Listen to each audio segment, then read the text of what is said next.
What up, my guys? Welcome to another show, man. This is a college football show, but I hadn't done the NBA intro in a while, Rob, and people were looking for it yesterday. Like, man, intro is the best part of the show, so I had to do a little something for you guys. I appreciate everybody for tuning in. We're trying to get some cash, man. We had a great weekend, but there's no time to get complacent. We always trying to cash, smack the bookies up, take them to Smack City. Rob, what's up with you, my brother? How you been doing over there at Wage Talk?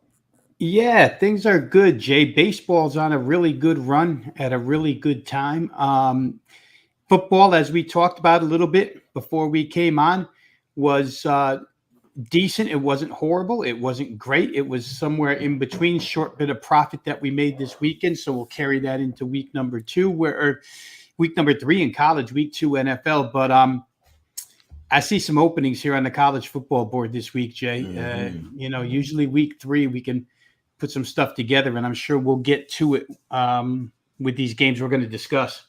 Yeah, no, I'm right there with you on that one, guys. It was a phenomenal weekend, but let's keep it going. Do want to let you guys know it's $2 Tuesday over there at Wager Talk, guys. A lot of great cappers over there. College football, NFL, all sports for that matter, baseball as well. But we do have it's $2 Tuesday. You have a chance to get on a 5% play for NFL for this weekend. Ben Burns, big game. You see what I'm saying? 5%. This is the only day that you can get it for $2 though. So you like that $2 Tuesday play? Go get it 5% NFL play. Also a sports memo, we have that the 3 handicappers, 3 best bets for only $5 as well. Joe D'Amico, JM Sports, and Dion D'Amico as well. So you get a little husband wife special there. 3 picks for $5 over there at Sports Memo. Go check them out. I'm sure you're getting that back. It's $5, man. I might have to go get that $2. Nah, I'm messing with you. I got some plays for NFL, but Rob, let's get into it, my brother. Let's get into it. I appreciate everyone from Wage Talk that's helping me doing the shows. We're all a community here. We're trying to cash together, man. But Rob, let's go to this first game, man. A little Friday night special here. You got Florida State laying 2.5 versus Louisville here. Louisville coming off that huge win.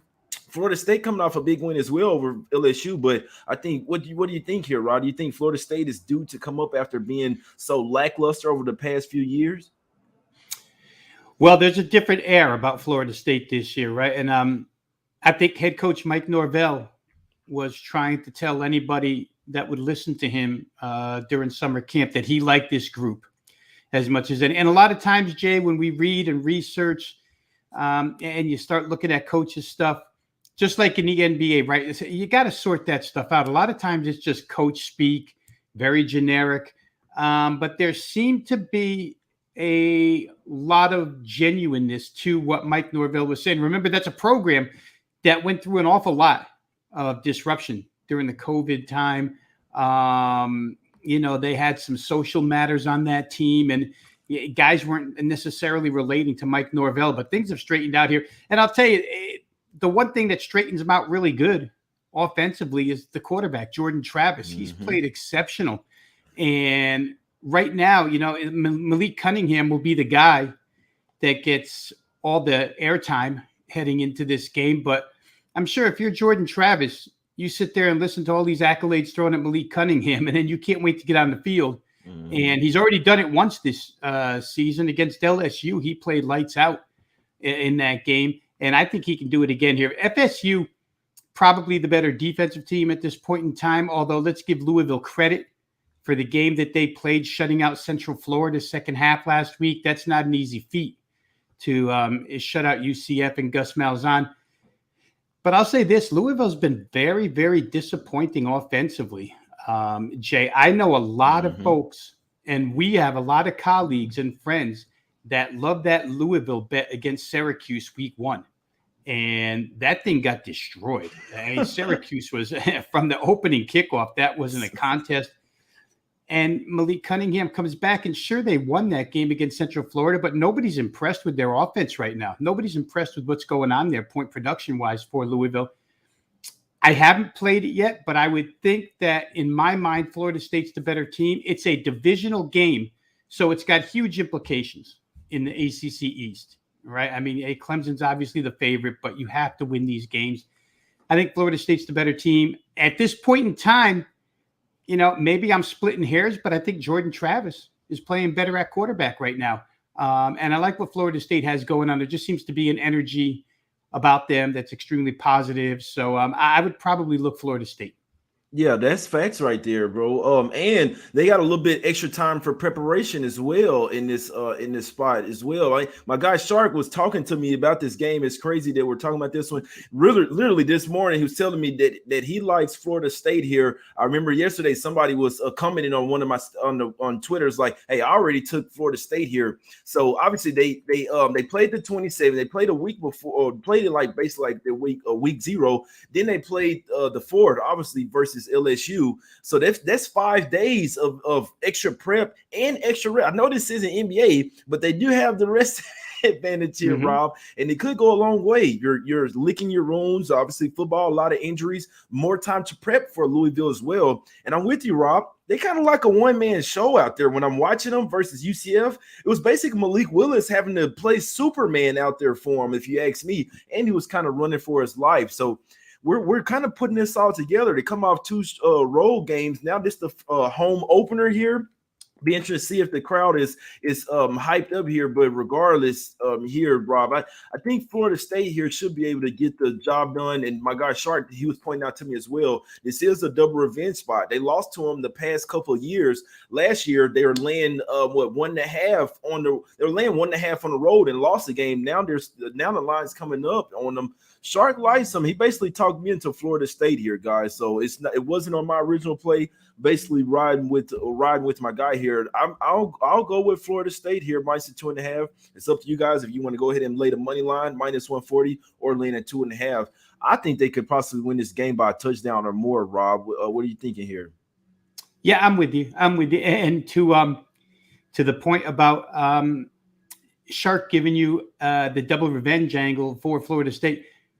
There's a lot of revenge and double revenge in Florida State's future because they've been so poor the last couple of years. By everybody, right? Yeah. So I mean, now that they have the horses, somewhat, they're not totally back, but they're on the ascension here. And I'm with you. I kind of like Florida State. They're not going to be intimidated by Veno, although, as you mentioned, Louisville should have a really good crowd. But at some point, talent wins out over emotional crowds, and I think that'll probably happen here with FSU. Yeah, that's facts right there. They're in the chat. Do you like the lean or any leans on the total real quick before we get to the next game, Rob? I think it would be more of a defensive struggle just because of the way Louisville's played so far, and Florida State can play to that. So I'd probably look under. You know me, I don't like doing that very much because of modern day college football, but that's the way I would lean.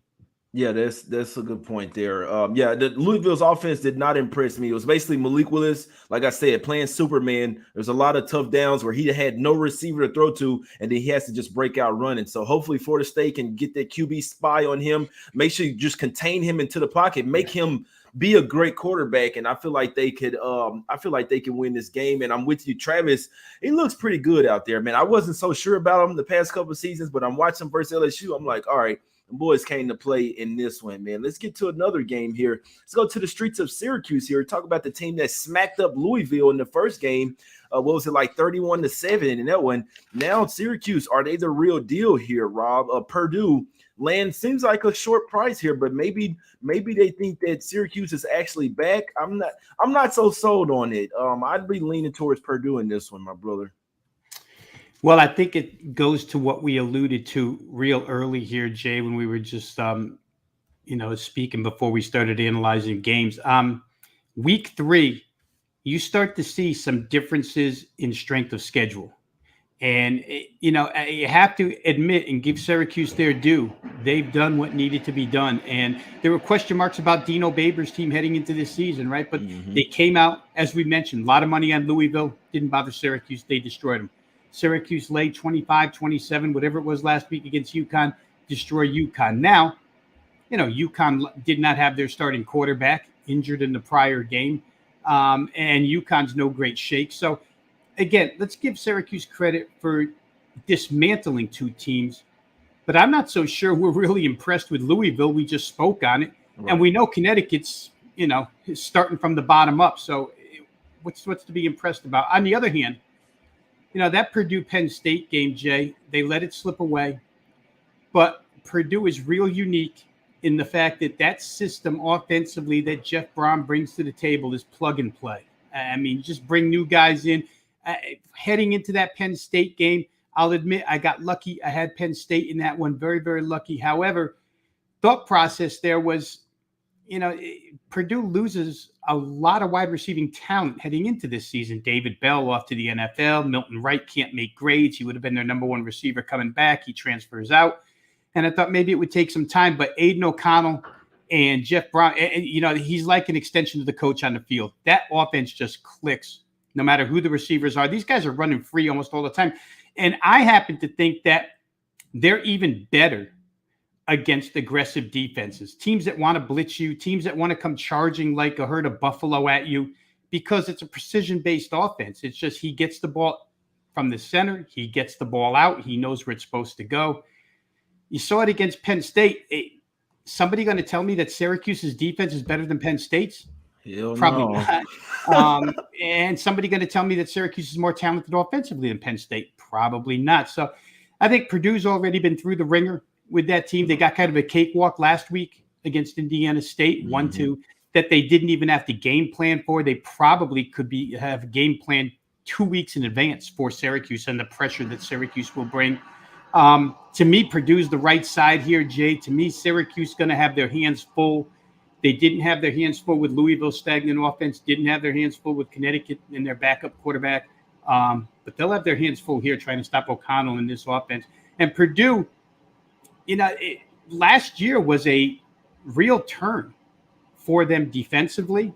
Had 3 defensive coordinators, but they played really good defense last year. This year, they gave the whole thing over to Ron English, defensive coordinator, and they don't look bad again. So I think Purdue's definitely the right side here. Give Syracuse credit, but I think Purdue's the better team. And the matchup. I'm no college football expert, but I took Purdue at a pick. It's basically like ones out there pick. I took Purdue in this one. If Syracuse is really back and they're the real deal, it is what it is. But like I say, I put someone Purdue in this one, my guys. It's up to you guys. I'm with Rob there. I mean, the way they played against Penn State here, I just feel like these numbers are tad short. I know that they're on the road here, but I think Brom will get the guys ready. The offense is elite. Even though you know how it is, Rob, when your offense is elite and you have the right coaches in place, you can have interchangeable players. You can have players leave out. As long as you got somebody out there who can catch the ball, you can be coached up, man. So I feel like coaching is really heavy in college football. As long as you got the same coach, but some turnover players, I feel like they can get them going. It's the 3rd week. It's time to get going here, man. You lost your first big game. You got to win this. And I took Purdue at a pick, guys. Small plate, man. Let's go over here to the streets of Nebraska here, Rob. What do we like? What do we like doing? I believe we like taking teams when they fired a lame duck ass coach. And then now they probably really going to come to play. This line open up at what, 15? I'll be honest, guys. I took Nebraska plus 14. It's down to 11.5, 10.5. It's 11.5 to 10.5, Rob. I think this is actually a winnable game for Nebraska. I wouldn't be surprised if they won the game straight up, Rob. Before I get into this, Jay, I'm going to throw one last thing at you and the audience from that Purdue-Syracuse game. What you would worry about in a dome stadium like Syracuse that can get really loud is, of course, the false starts. We saw it last night, Seattle, Denver, right? Home crowds can get loud. But because Purdue runs that no-huddle, nonverbal communication, I don't know that you have to worry about hearing anything in there. So for those who would worry about crowd noise affecting false starts for Purdue, I think that's just one team that really you don't have to fear that with them because they work on that constantly. And with the 2 weeks to prepare, probably in their practice facility with the music blasting all day long. Oklahoma, Nebraska, Jay. I mean, hey, you're going to be in that large boat, right? Myself, I never know what to do with these situations. And I know that the knee-jerk reaction is always play the team that fired the head coach. My problem with Nebraska is do they have the athletes to play for the new head coach? I mean, the more I watch this team, the more of a disgrace they look like. And it could be Scott Frost's fault for that matter, or it could be the team just stinks, period. End of story. This is a team that, 5-6 years ago, black shirts defense. They had a reputation. And you watched them last week against Georgia Southern. They can't cover anybody. They can't tackle anybody. They can't stop anybody. And we're talking about Georgia Southern, Jay, a team that ran triple option last year and converted the whole thing to air raid. There's no more drastic offensive system switch than you can have it, aside from running the ball 60 times. Now we're going to throw it 60 times. First time, our second game out in that system, and we're going to light up Nebraska. So they've got issues. But this is a rivalry that was brought back a few years ago, a rivalry game that was really close last year when Oklahoma was a heavy favorite in that game. However, real quick, because I had to go back and look this up. When they played last year, Oklahoma had Spencer Rattler at quarterback. And remember, Spencer Rattler was playing terrible, and that's why Caleb Williams ended up getting the job, I think, in that Texas game. So Nebraska may not have seen the best Oklahoma in that contest. But as somebody who was involved in that game last year, I do remember Nebraska being looking like they had their pants lit on fire in that game. They were everywhere. And, in your case, taking the points, that's what you want to see out of them here. And Ken Mickey Joseph, the new interim head coach, who was a DB at Nebraska, was a DB in the pros, I think. He's got a lot of experience. He coached on that LSU staff that won the 2019 national title. So he's got some experience. We'll see if he can motivate these guys. We know they're college athletes, right? They're between 18 and 22 years old. And on any given Saturday, if the emotion is right, and especially in a place like Lincoln, Nebraska, you can get yourself a victory. But I think it's going to be difficult. I'll say this. Nebraska has won the turnover margin. In 2 of their 3 games so far, they've been +2. They were +2 against Northwestern, found a way to butcher it and lose. They were +2 turnovers last week against Georgia Southern, an inferior squad. They butchered it at home and found a way to lose. So I can't bring myself to playing them because I don't know if they're really any good or not, but I can definitely see a team riding an emotional wave for 1 week against a rival and maybe getting it done, because Oklahoma, for what it's worth, so far under Brett Venables, they haven't done anything earth-shattering offensively, but there's a connection there between quarterback Dylan Gabriel, who transferred from UCF to Oklahoma, and his offensive coordinator, Jeff Lebby, who was the offensive coordinator at UCF under Josh Heupel when he was there. Real quick background on Lebby, real fast here. He's a spread guy, but he knows how to coach run-oriented spread. He learned under Art Briles and coached that way for Lane Kiffin at Ole Miss. And he'll go air raid like we see Josh Heupel do everywhere he goes. Now it's at Tennessee. So after watching that air raid slice up Nebraska last week, boy, I don't know. Oklahoma's got more talented receivers than Georgia Southern. We'll see how it goes. Yeah, we'll see how it goes, man. They got a nice quarterback. We can't forget they lost their coach as well, guys. Like I say, this is something that I'm a situational bettor, and I'm not an expert. So I tell people, you don't have to ride with me. I took Nebraska at 14. It's down to 11 and a half, guys. So 72% of the money come in all over the Sooners. All the public, everybody's going to take Oklahoma here. It's going to be easy. Just fade Nebraska here. Just the way I look at games, man. I wouldn't be a bit surprised. These are athletes as well, man. When you have a lame duck coach and they're telling you shit throughout the week, you're like, I don't care, whatever. Well, it just seems like what I've seen in the past, guys, especially with football, when they bring a new guy in, it seems like a whole new culture change. Maybe he get the team fired up. You see what I'm saying? The season's not over yet. There's still time to change your season, possibly. First game on the road for Oklahoma. They open up the Big 12 next week. Then they'll have 3 games, Kansas State, TCU, Texas on deck. It's just like, you know what I'm saying? Why do they care that much about Nebraska? I'm sure they're going to care. They're going to try to win. But in this situational spot, getting over 10 points in this one, I got 2 touchdowns. This was the spot for me. I put a little sum on it, guys. I'm not saying it's a lock or that you should even bet it, but this is the way I'm looking at games. I usually side with the teams that was looking terrible. Then they fired their coach. And maybe just for one game, you'll see them playing with their heads on fire. Like Rob said there, we got to remember, they had a little bit of turnover as well. I know Gabriel's a good quarterback, new coach over there. He's more of a defensive type of coach. Why can't they win this game by 7 points, man? So Nebraska, for me, I took them plus 14. At plus 11, I'd still lean that way. I wouldn't be a bit surprised to see them win the game straight up here. Rob, let's go over here to the streets of Notre Dame here. A lot of people starting to, the coach, they saying he's already on the hot seat. They probably shouldn't have hired him. I'm a situational better. I know some shit going on with the quarterback. It might be an upgrade with the backup here. The first one looking too good. I like Notre Dame here. I hadn't bet it yet, Rob, but I'll situationally, Notre Dame are nothing for me here. I'm with you. I bet it already. I like the fact, we're going to buck the line move here, right? Because the money came in on Cal. I think it went from like 13 down to 10.5 because there's a backup quarterback in here. But when you examine it real close, Jay, and if you watch these two guys last year, they were like the second and third team guys. They got in to play a little bit last year. There's hardly any difference between Tyler Buckner, the now injured quarterback, and Drew Pine, the new starting quarterback. I mean, both of these guys threw 30 to 35 passes last year. Their passer rating was within 8 points of each other. Difference is Pine didn't throw an interception. The other kid threw 2 interceptions last year. You just talked about how Nebraska's season isn't over yet, right? That's Nebraska. Notre Dame's season's not over yet, although it looks like Chicken Little, the sky is falling. I'll say this. When you look ahead at Notre Dame and always play a tough schedule, on deck, they have BYU in Las Vegas, which as it stands right now, it looks like a win over BYU would be a quality win. They have Clemson at home in South Bend, which as it stands right now, a win over Clemson would look like a quality win. And then last game of the year, they go to USC and play USC.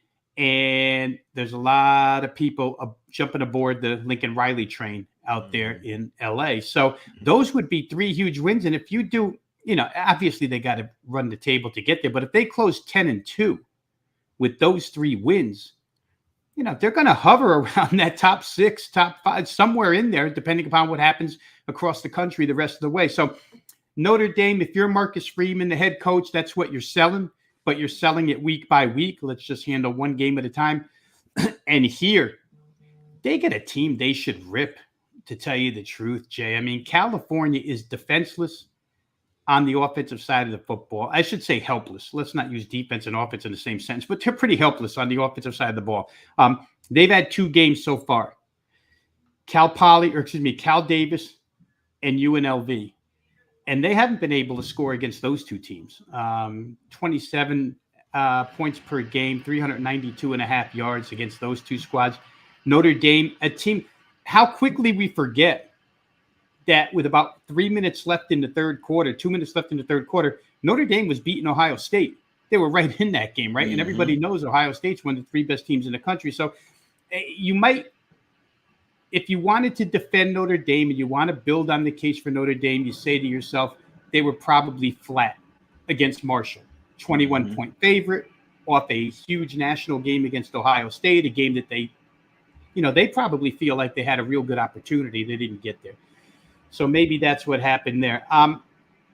For Cal, the difference between them and Marshall, and I know if somebody wanted to argue back at me, they would say, Rob, Cal and Marshall are like the same thing. They're both physical teams. They both play real good defense, and they do. All that's true. But when it comes to offense, there's really no comparison. Cal can't throw the ball. Cal's best running back, Christopher Brown, now Christopher Brooks, transferred out of there, plays for BYU now. Don't have a lot of running game. Marshall's got a lot of everything, including a 3-year starter in Henry Colombi at Utah State and Texas Tech. So I would say Marshall's much better than what Cal is. And Notre Dame's not likely to get caught off guard here at home the second week in a row. You blow in front of the home fans last week. You shouldn't have blown. I just think a different attitude comes here. The strength of schedule edge again has to go to Notre Dame. We played Ohio State and Marshall. The other teams played Cal Davis and UNLV. Give me Notre Dame. I love the fact that it came down even lower. My power rating suggested they should be 15. They're going to smack them. I believe so. I'm with you. They win it by 3. Take over for me. Take over. They win it by 3 touchdowns, man. So we had Big Boss on the show, and I got to get him on the show again this week. He's like a Notre Dame insider. He put us on Marshall plus the 20.5. We were also on UNLV. So we faded both of these teams last week and cash.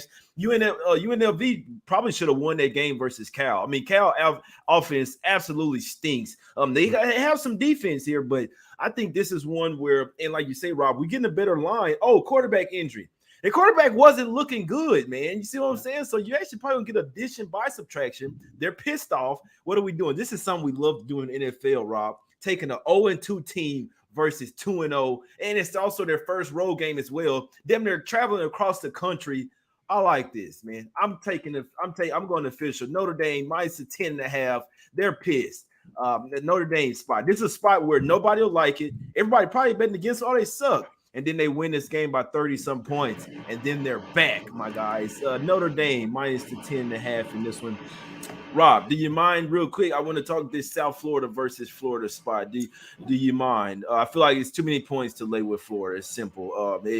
Richardson, he's a good runner. I'm not sold on him as a passer right now. What do you think about AR-15 and the Florida Gators down there laying 24.5 in somewhat of a sandwich spot?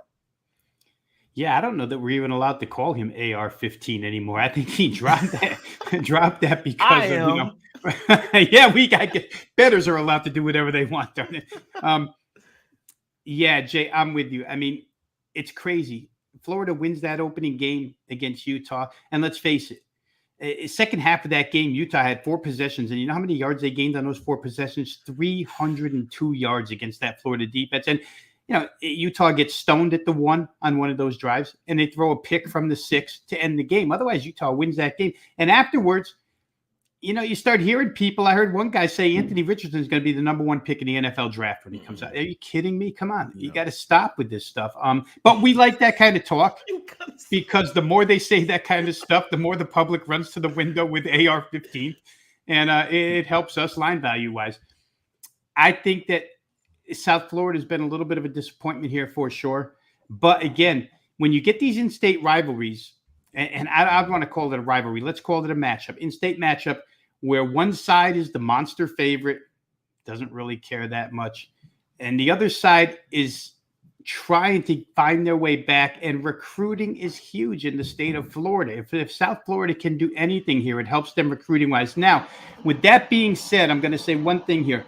Because Billy Napier is in his first year as Florida head coach, and he's not a veteran head coach, and he's got some experience because he was a Florida assistant before, but he's probably going to want to impress recruits as well. Mm-hmm. However, you still got to get the roster up for this game.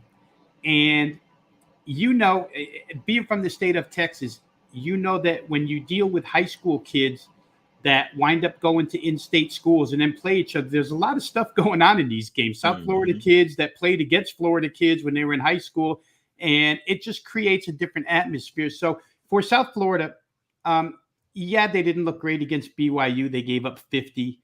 BYU kind of powered them to death. They came back and beat Howard last week. You've got the right guy there as the head coach, Jeff Scott, with Charlie Weiss as the OC. I haven't bet the game, and I probably won't, but I'd have to say I would likely lean with you with the underdog plus this many points. We're not saying they have to win. Exactly. You know, we're just saying they could lose. What if they lose 38-20, 37-20? That cashes tickets. So I think I would lean that way. Yeah, no, I'm with you on that. This one, I definitely they getting 24.5, Rob. So we don't want to see 37, 37-20. Yeah, no, that's still 17. But I think they keep one, buddy. Yeah, no, I think I was going to say, hold on, is it 27? Well, I want to see him lose by 27, but no, I'm with you, man. I'm with you. I'll take that shit any day, and I actually could see it getting somewhere around there, right? 37-20, because I feel like they can put up 3 touchdowns versus this Florida team. They got a lot of young players out there, right? I feel like next year, maybe 2-3 years, Florida's gonna be back. Like I'm talking about top 10, but right now I don't think they're deservingly for. I'm not even sure if they should be ranked, in my opinion. They're a good team, right? But this is a team that's kind of sort of on a rebuild as well, even with the new coach. But you made a good point there, Rob. With having a new coach come over there for UL Lafayette, he is gonna want to blow some teams out. You see what I'm saying, and make a good name for himself, but. We talked about South Florida had a lot of guys in transfer portal, a lot of guys coming back from last year. Mm-hmm. It hadn't looked good, but I think this is a game where the little brother really gives it their all, and I really feel like they keep this game within 14 points, like within 2 touchdowns. Getting 24.5 here, I feel like that's too many points to lay with Florida. Not the type of team that really can blow anyone out right now. I don't think I'm laying 24.5 against them versus a lot of teams. So I personally. South Florida plus 24.5 is in my pocket. It's a small play, guys, but like I said, I'm not an expert. But I'm dabbling in some college football, and that's what I'm going with. Let's talk about your game here, Rob. Few more games here, real quick. Georgia State laying 19 versus Charlotte. Rob, you like anything in this one? Yeah, and I'm going to add real quick here again, because when you talk, it triggers thoughts in my mind here. But real quick, you got to remember that Florida is off of that win against Utah, and then a divisional game against Kentucky that kind of went to the wire. This is a flat spot and a half, right? I mean, they don't come any better than that. Mm-hmm. Tennessee on deck. Our friend and colleague Marco D'Angelo would call that a sandwich game, and there's no question that the sandwich is there for South Florida to eat. So let's get to Georgia State and Charlotte real quick here. Listen, Charlotte's in a bad way. They're in a bad way. They cannot play any defense whatsoever. And I feel for him because heading into the season, Will Healy, the head coach, thought he had a veteran team, thought he had a real good team. He's got a quarterback in Chris Reynolds, who's been around Conference USA for 3-4 years. Immediately he gets hurt. They lose their backup, and they've been going with a third-team QB for a game in 3 quarters now. And Xavier was a redshirt sophomore. He hasn't been bad, but he's no difference maker. And when you're down 28-0 before you look up, it's hard to be any good as the starting quarterback. Georgia State, we saw last week, let UNC get out quickly, but caught them and actually tied them. And then UNC winds up winning. The quarterback situation, I'm going to keep my eye on, Jay, in this one, just to see if Chris Reynolds gets back or not. But I don't know that it's going to deter me from playing Georgia State in this one. Georgia State can hand the ball off against this poor tackling defense and, pretty much get through the line and see goalposts. That's what's happening for the opponent against Charlotte so far. Florida Atlantic did it. Every opponent Charlotte's had has done it. And to make it worse, they're a team that played in week 0. So Charlotte will be involved in their 4th game in 22 days. Damn. That's basically 3 weeks, 4 games. And if you're Charlotte with all the injuries right now and the way your defense is going, you're the team that's saying, wait, we need to buy. We need to blow. Hang on. And they're not getting it. So here comes Georgia State off a loss. Here comes Georgia State, the better team, against Charlotte, a banged-up team. I just, it's 19.5, I think. But Georgia State's capable of hanging 40-plus against this team in this game. And they're not a bad defensive squad. As we saw last week, once North Carolina got their early scoring out of the way, Georgia State kind of shut them down for 2.5 quarters before the game winner by UNC. I like Georgia State. Even if Reynolds plays. And if Reynolds plays, what we'll see is the line come down. And then it becomes probably even a better play. But I think you could take it right here and now at 19.5, as long as it's under 20 points, and go ahead and play Georgia State, which should be a rout. Yeah, Georgia State probably about 21. Yeah, guys. This is one thing I do know. I'm not betting the bottom of the bottom, guys. Especially, Charlotte is literally one of the 5 worst teams. They did with FIU, man. So it's one of those where if I like that, I'm just not gonna bet the game, guys. So we got to be smart about this, man, and not taking flyers with these trash ass teams. Well, Rob, any other games that you like to talk about? That's 6 games that we talked about. It's up to you. Any other games you'd like to talk about, or we can go ahead and get out of here, my brother. Yeah, man, we did our job. 6 games. We agree on a couple. Strongly agree on a couple. So I think that's good for the listening audience. Like Jay says, if you want to follow, certainly you can follow. But I think a lot of good points were made here, and hopefully we came across with some pretty good info for the audience. Yeah, man, let's get some cash real quick. Let's talk about some shirts, man. If you had a huge weekend with me, man, order a shirt one time if you can. Go hit the website, jmoneyismoney.com. All type of 15 different shirts over there and shades as well. If not, it's all good, man. I'll wear every single one of these good luck shirts. Rob, I'll take a new shirt out of the inventory, put it on, and cash, man. I'm going to buy all the shirts myself, man. But make sure you guys go check out Rob at Wage Talk, man. This guy's a boss, man. He does everything: college football, NFL, college basketball, NBA. Do you do baseball as well, Rob? Let them know what you got going over there at Wage Talk. Yeah, and baseball is running hot right now, Jay, as I mentioned earlier to you. So, we're on an 80%, 8-2 run last 3 days. Baseball is up and available. Kind of, you know how it is when you're seeing the card right, you're seeing the card right. I love when you're on Twitter asking, do you remember the time when I was 49-13? That's what I feel like, man. Do you remember the time when I was 8-2 on here touting my Major League Baseball? But yeah, it's up and available right now. You can find all my work at wagertalk.com. Shows that we'll be doing this week. A lot of college football analysis, video content. If you want to be a member at Wager Talk, guys, it's free. Just drop your email address and you got access to all 25 handicappers, 30 handicappers, however many it is now, and all the work that we do each and every day. So once again, wagertalk.com. Facts right there. Rob, what are you liking for any best bet or any plays you liking for this weekend, week 3, college football, my brother? Well, I think we're probably going to fall on a couple of the same, but I'll go ahead and tell you that I love Notre Dame minus 10.5. And I like the fact that the public is going, or not even the public, because public money doesn't come early, Jay. These are just guys betting injuries like they do in the NBA, right? Oh, the guy's injured. I got to bet the other side. Not the case. Drew Pine might be the same quarterback as Tyler Buckner, And, the numbers bear that out. So give me Notre Dame at home for the second week in a row here. And I think they'll probably put up a different result than what they put up last week. Facts. I'm riding with you, right? I hadn't bet that 10.5 yet, but I'm taking it. I should try to wait till it goes down to 10. I don't think it's going to matter. Notre Dame by 3 touchdowns plus in this one, my guys. I like them to roll here heavy. I like when a team is pissed off as well, and I love taking an 0-2 versus 2-0. Now is the time to save your season. If they're going to bounce back, they're going to bounce back in a big way. The coach likely won't let his foot off the gas either. All right, you want to say I'm on the hot seat? Y'all want to think about firing me? We finna go win this shit by 50 points, my guys. But yeah, the NBA playoff run last year, man, 47-14, man. Let's take it to higher levels this next year, my guys. Let's get some cash, man. Let's get some cash. Damn, is this still going or what?